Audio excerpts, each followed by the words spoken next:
Le 26 mai 2022, toute l'équipe du film Broqué, Les Bonnes Étoiles s'est retrouvée sur le tapis rouge de la Croisette. Réalisateur réputé et déjà récompensé d'une Palme d'Or, Hirokazu Koreeda a défilé devant lors du 75e Festival de Cannes avec ses acteurs. Bella Hadid était également de la partie.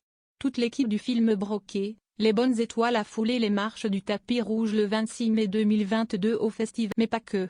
Comme à son habitude depuis plusieurs années, Bella Hadid était présente pour faire angélique dans une robe longue blanche. Le jeune mannequin de 25 était plus souriant qu'elle. Un détail sur sa robe a intrigué, un trou découpé, volontairement, au niveau des hanches qui laisse apparaître un audacieux bijou. Ce n'est pas la première année que Bella se fait remarquer avec un bijou remarquable à Cannes. Marina Foïs, Ariane Séguillon, Jacques Weber et Gaspard Noé ont également monté les prestigieuses marches rouges, tout comme le président de cette 75e édition.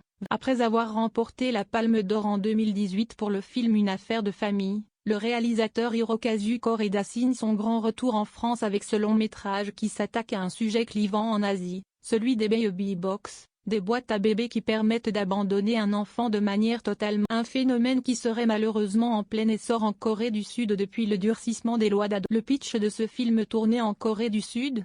Par une nuit pluvieuse, une jeune femme abandonne son bébé. Il est récupéré illégalement par deux hommes, bien décidés à lui trouver une nouvelle. Lors d'un périple insolite et inattendu à travers le pays, le destin de ceux qui rencontreront cet enfant sera profondément changé. En 2020, le réalisateur japonais confiait comment il avait rencontré les acteurs du film. J'ai d'abord rencontré Song Kang-ho au Festival du film international de Busan et Kang Dong-gun lorsqu'il travaillait à Tokyo. J'ai gardé le contact avec ces deux acteurs à Tokyo, Séoul, Busan et Cannes.